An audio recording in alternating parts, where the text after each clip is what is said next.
Thank you, dear. Good morning. Welcome to the Unitarian Universalist Congregation of Monmouth County. My name is Myra Mukherjee. I serve as a member of the worship committee, which brought me here because the worship committee is in charge of the services when Reverend Craig is not in the pulpit. I'm also in the choir, and I work with community life. Whoever you are, whomever you love, however you arrived in this place, you are welcome here. Our mission is to create community, transform ourselves, and transform the world. This morning, we welcome a guest. This is our Myra Zinke service, which those of you who might not know, Myra Zinke is a former member who gave money for a once-a-year talk on women's issues. And this is that service for this year. This morning we welcome guest and very recent member, Beth O'Connell, glad to have her, who is a retired journalist. She began her career at newspapers, including the Trenton Times, and went on to television in Philadelphia and at CNN. She spent 20 years in Europe with Bloomberg News in London and the French news agency AFP in Paris. She was a member of the ICUUW Fellowship of Paris. She returned to her native New Jersey a year and a half ago and lives in Bradley Beach. She is a board member of the International Convocation of Unitarian Universalist Women, which is an amazing organization. You'll be learning more about it, and I think you can see it up there on the slide. I draw your attention to the back side of your order of service for announcements and service information for next week. For those on the live stream and for video viewers, the order of service link is available to you in the YouTube service description box. Also, please note that the invitation for generosity has moved to a different place on the order of service. After the service, refreshments will be served in the community room, and people of all ages are welcome to visit one another. And if you're new to us, the community room is just down the hall in that direction. If you are new to us, please check out our website, ICUUWC.org, where you can sign up to get all the latest news of the congregation by email. We look forward to getting to know you better. Please put your devices on silent as we enter into worship together. Again, welcome to this place of love and hope. And meanwhile, I have a brief announcement by Liz.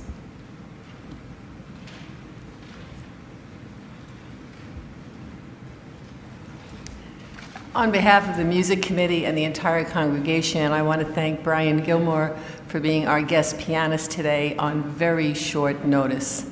Our music director, Michael Rosen, is not feeling well, and we wish him a speedy recovery. Brian tells me he will play the music of Haydn and Tchaikovsky. Thank you again, Brian.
Thank you, Brian.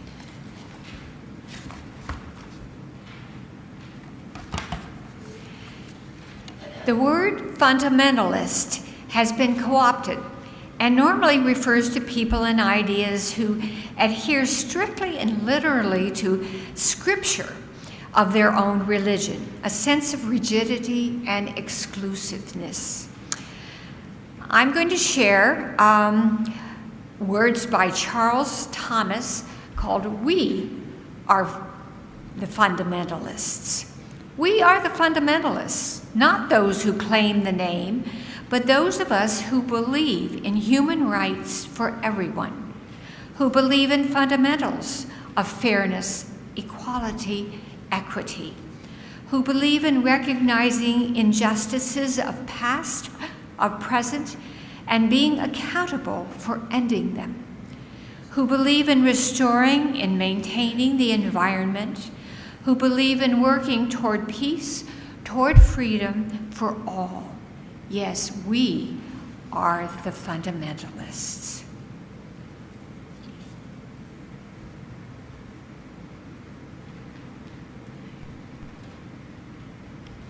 Good morning. Hi, I invite Denise to come up and light our chalice. The words for the chalice lighting come from Joanne Elders Gomes of the Canadian ICUUW Women's Association, and she wrote these words in honor of International Women's Day, which is this week on March 8th.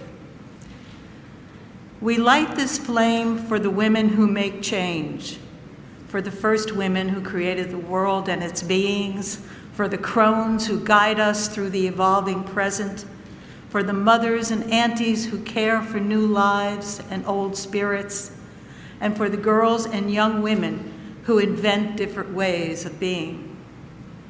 We light this flame for the women whose love changes lives, whose courage dismantles obstacles seen and unseen, and whose compassion creates unimagined connections. Now, if you will all stand, if you're able to sing our first hymn, the lyrics are on the screen, or hymn number 51 in the hymnal.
I am Denise Adonisio.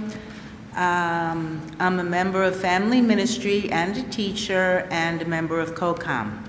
Malala's Magic Pencil by Malala Yousafzai, who I believe most of us know as an advocate for girls' education beginning when she was only 10 years old, because the Taliban had forbidden girls in her Pakistani valley from going to school. At 15, she was targeted, attacked, and severely injured upon returning from an exam. After a miraculous recovery in the United Kingdom, Malala began traveling the world and speaking about the importance of education for all. In recognition of her courage and advocacy, she became the youngest recipient of the Nobel Peace Prize in 2014, and again in 2017, the youngest UN member of peace with special focus on girls' education. This inspirational book was published that same year, and I am humbled to be reading it. Do you believe in magic? When I was younger, I used to watch a TV show about a boy who had a magic pencil. If he was hungry, he drew a bowl of curry, and it appeared. If he and his friends were in danger, he drew a police officer. The boy was a little hero, always protecting people who needed help. How I wanted a magic pencil too.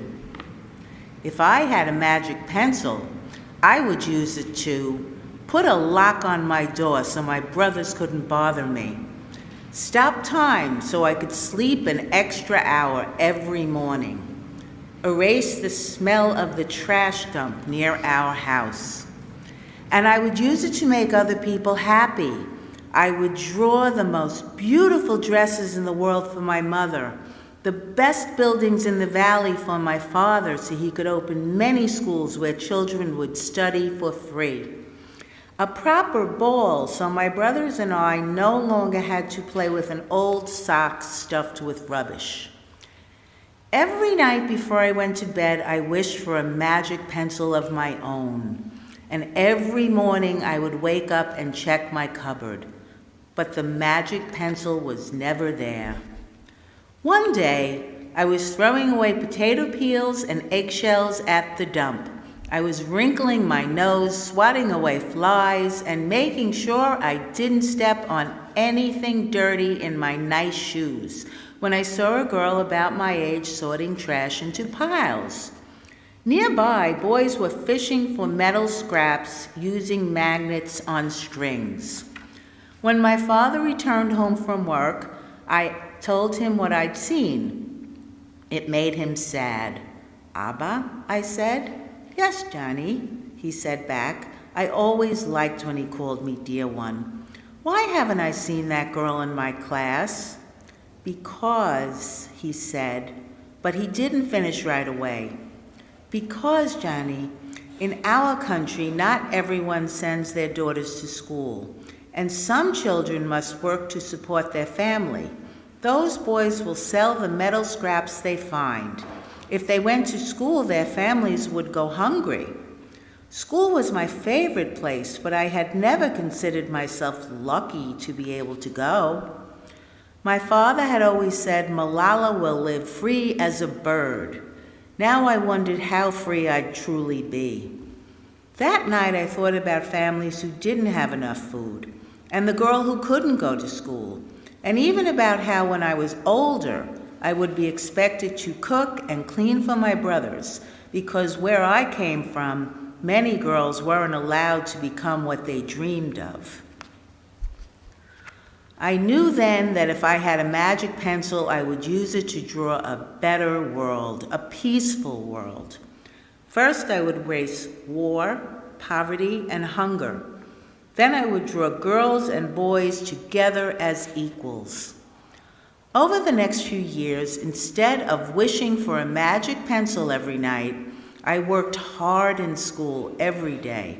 I wanted to be one of the top students in my class. But soon, powerful and dangerous men declared that girls were forbidden from attending school. They walked the streets of our city now. They carried weapons. One by one, girls stopped coming to school. Abba, where are all the students? They don't feel safe here anymore, Johnny.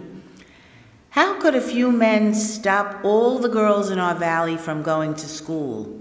If more people knew what was happening to us, I thought, they might help. Wishing wasn't enough. Someone needed to speak out. Why not me? I wrote about what it felt like to be scared to walk to school and how some of my friends had moved away because of the threat they faced in our city. I wrote about how much I loved school and how proud I was of my uniform. Once I started writing, I didn't stop. I wrote speeches and traveled around my country sharing my story. I even talked to a reporter from a famous international newspaper. People actually wanted to learn about my life. I spoke for all the girls in my valley who couldn't speak for themselves. My voice became so powerful that the dangerous men tried to silence me, but they failed. And now my voice is louder than ever, louder because people have joined me, and together we make a chorus, standing up for what we believe. We raise our voices for those in need, help people in danger, even if they are an ocean away. Think of the world as a family. Do you still believe in magic? I do. I wrote alone in my room, but people all over the world were reading my story. Millions now knew it and helped me spread my message of hope. I had at last found the magic I was looking for, in my words and in my work. One child, one teacher. I am Malala. I've always wished I could make the world a more peaceful place. And every day I work to make my wish come true. One child, one teacher, one book, and one pen can change the world.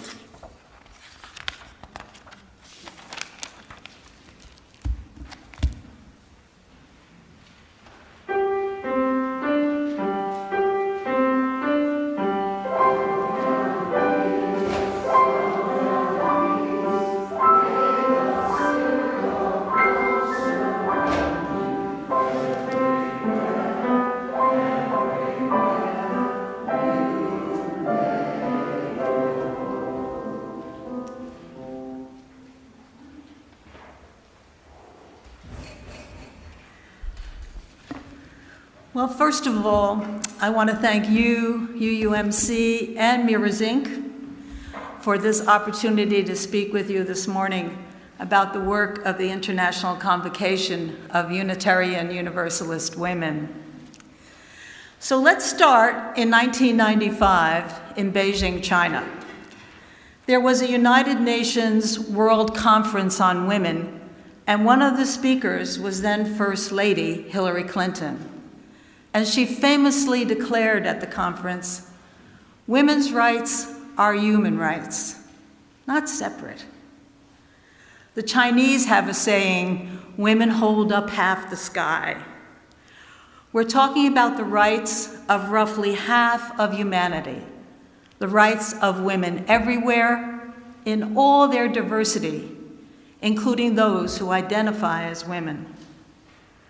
The Beijing conference was considered trailblazing because it clearly made the movement for women's rights and gender equality a global one. The delegates understood that when women flourish, families, communities, and nations flourish as well. So now, fast forward to 2009 in Houston, Texas. The women's group at the UU Church there decided to hold a meeting, a convocation on women's issues, inviting UUs from around the country. And then they said, what about our sisters around the world? So women came from Unitarian and UU churches from 17 countries, including Romania, India, the Philippines, Uganda, Bolivia, Australia, Canada. We forget sometimes we have a global faith. And we learned at that conference that we shared many of the same concerns. The plague of violence against women, which crosses all borders and economic classes. The need for health care, the lack of education and opportunities for free expression and decent livelihoods. And we learned that women in countries emerging from the repression of communism or colonialism, and countries still under the yoke of strongman leaders, were being left way behind, way behind. So an NGO was founded, the International Convocation of Unitarian Universalist Women. Partnering with women at UU and Unitarian churches around the world, or with NGOs that we've come to know through our Unitarian connections, ICUUW began supporting grassroots programs to empower women and girls. So for 15 years now, our work has included programs to raise awareness of domestic violence and help survivors in the Philippines and Northeast India. We backed a microfinance project in Uganda for women vendors in the marketplace. There was a similar program in Kenya, which also included information about reproductive health and land rights. In post-communist Romania, there have been workshops on women's leadership and empowerment. We've supported training in business skills for independent women workers in Bolivia, planted fruit trees for indigenous women farmers in Guatemala, and raised funds for a Unitarian charity that has been helping Ukrainian refugees in Romania, including a school to teach young children to read and write in Ukrainian. You see, the older kids can follow the courses online, but for the little ones just learning to read and write, they need that in-person instruction. And we're a global organization, and that includes the United States. We've worked with an organization in San Antonio, Texas, helping migrant women and their children. And here we are, we've made all these international connections, and we wanted to foster these links.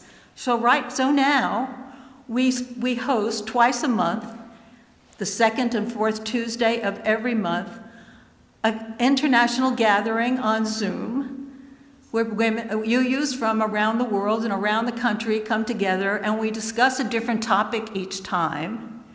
And we go into breakout rooms, so the discussions are in small groups. And that's how we're getting to know each other.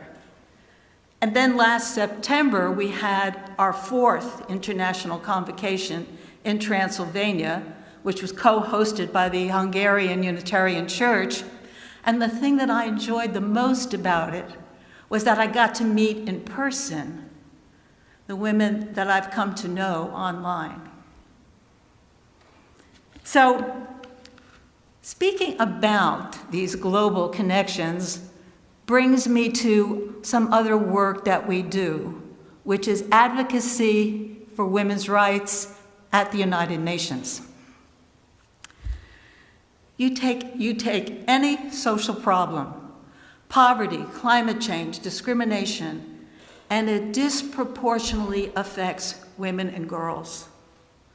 So in 2019, we applied and were accepted as an NGO with consultative status at the UN Economic and Social Council. We attend various UN conferences, especially the Annual Commission on the Status of Women, CSW. This year, CSW opens in 1 week on March 10th at UN headquarters in New York. And the 2025 theme is Beijing plus 30. So, 30 years ago, at that Beijing conference where Hillary Clinton spoke, the conference adopted a platform for action in 12 critical areas.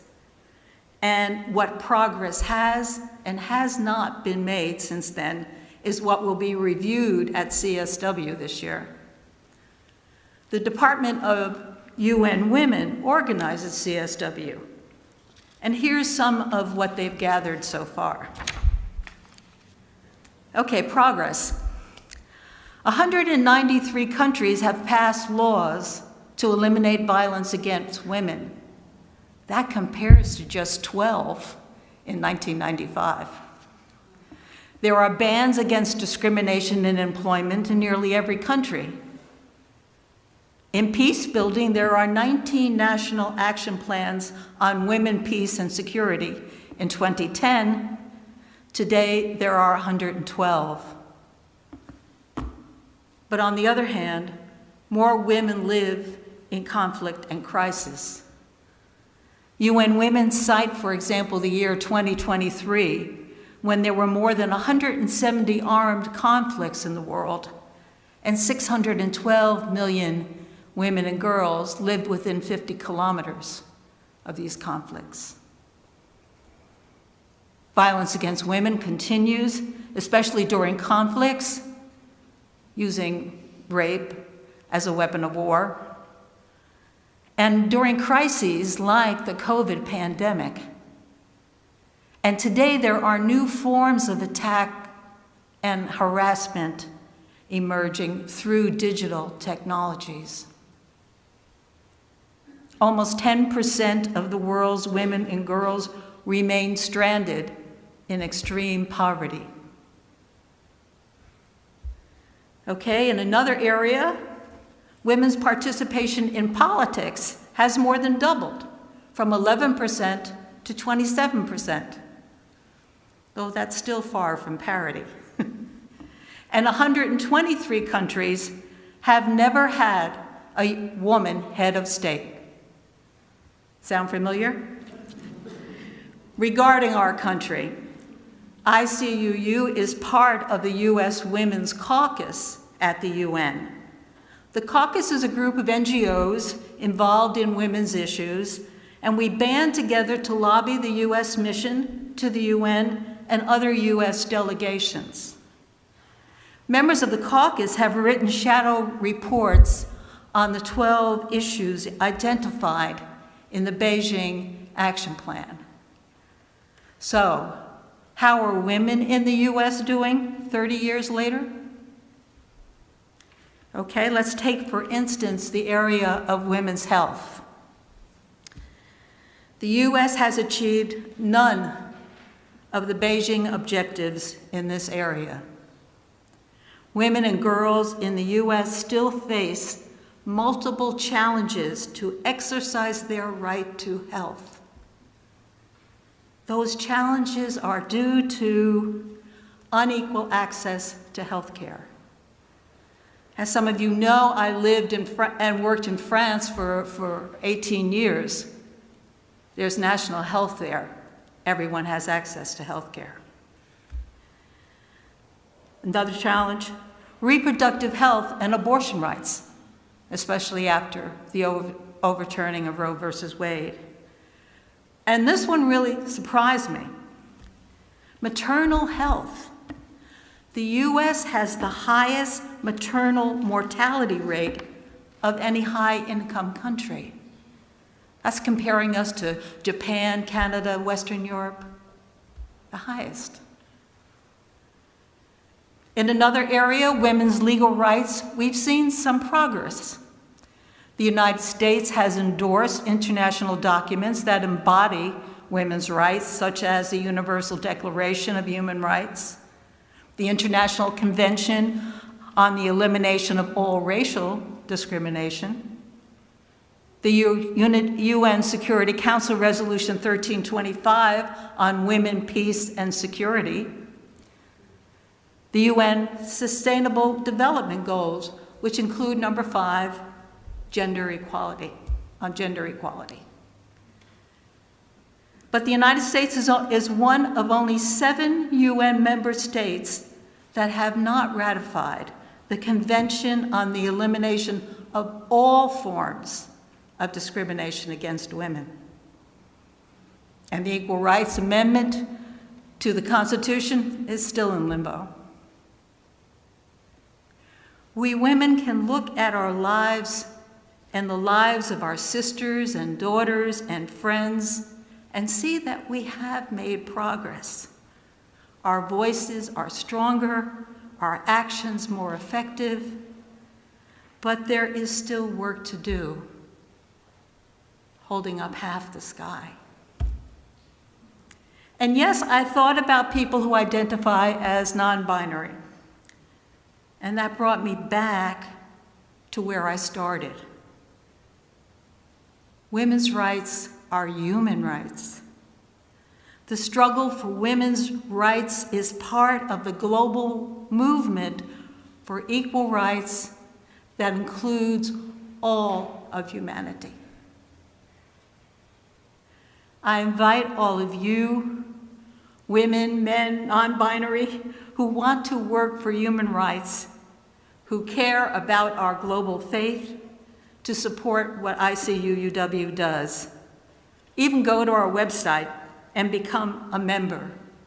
Our biggest single donor is a man, and he is because he likes that we uniquely partner with members of our faith and people who share UU values around the world. We're unique in that we do that. And to broaden this, and another thing, and to broaden this perspective on human rights, we invite you to a seminar in New York City in 2 weeks to learn about advocacy at the United Nations.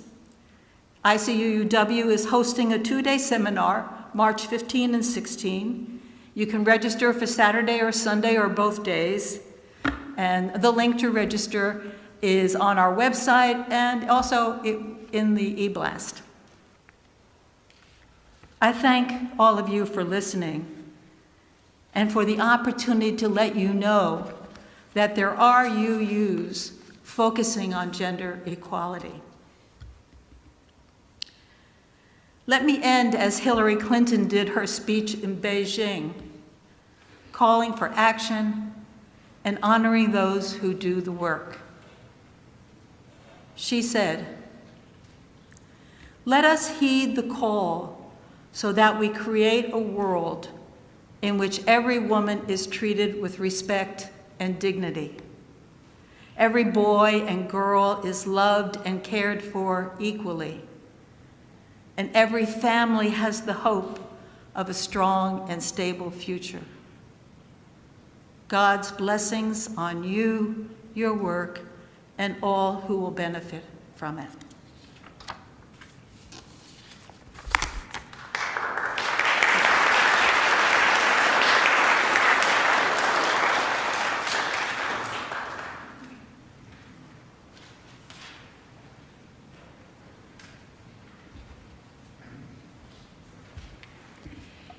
Every week in this congregation, we are provided with an opportunity to practice generosity.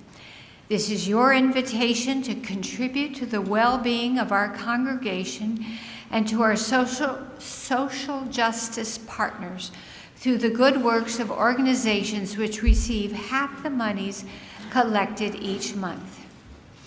Our Share the Plate program gives half the plate offering each week to worthy organizations, upholding our values regionally and globally. In months with 5 Sundays, the minister designates a special recipient of the entire plate for one of those Sundays. Planned Parenthood of Northern, Central, and Southern New Jersey is the Share the Plate recipient for the remaining 4 Sundays. This morning, though, our special recipient is the International Convocation of Unitarian Universalist Women, or ICUUW, a nonprofit organization in special consultative status with the United Nations Economic and Social Council, focusing on global women's rights and empowerment. ICUUW advances equity for women and girls worldwide through leadership development, empowerment, and awareness programs, advocacy, and resources. Led by Unitarian Universalist women from around the world, including our own Beth O'Connell, its members also include other people of liberal religious faith traditions. For those of you present here in the meeting house, the plates will be passed by the ushers. You may also join this time of generosity via text, send your offering by mail, or charge your contribution online with a memo designating the amount to the International Convocation of Unitarian Universalist Women. Please give generously.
It is time for prayer and meditation. After my reading, we'll sit quietly for just a minute or two, and then we will segue into our next hymn. This is by Lisa Garcia Sampson, Nourished and Transformed. Spirit of life and love, Spirit that lives within us and between us and among us right now, ours is the work of creation. Ours is the work of inviting people into an irresistible movement, rooted in our belief that a new world is possible. And the center of our work is love and joy and the spirit of abundance. These are the things we are fighting for, and these are the things we are fighting with. May we know deep in our bones that this is the call of our faith. Amen and blessed be.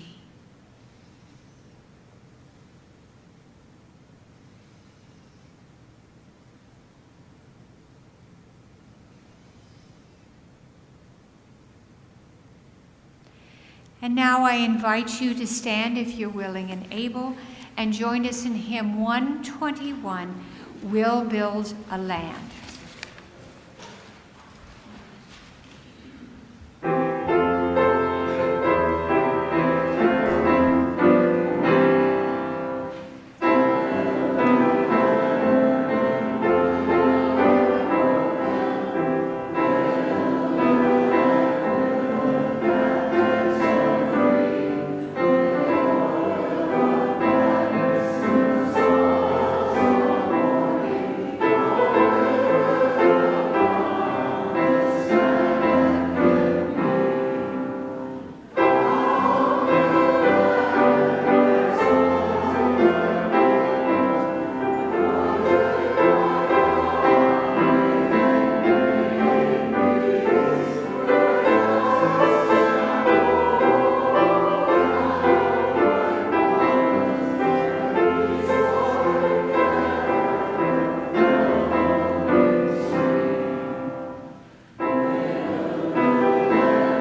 when Michael picked that hymn, We Build a Land, I told him, oh, I'm so glad you picked that. Was a favorite at the ICUUW Fellowship in Paris.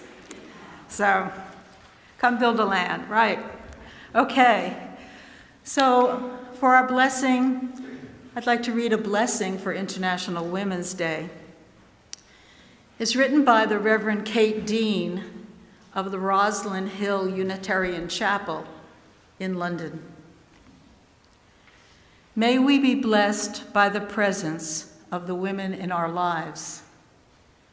May we be inspired by their strength, comforted by their care, touched by their vulnerability, and may we always remember to be grateful for the gifts they offer us every single day. Blessed be, and amen. And please remain seated for the postlude.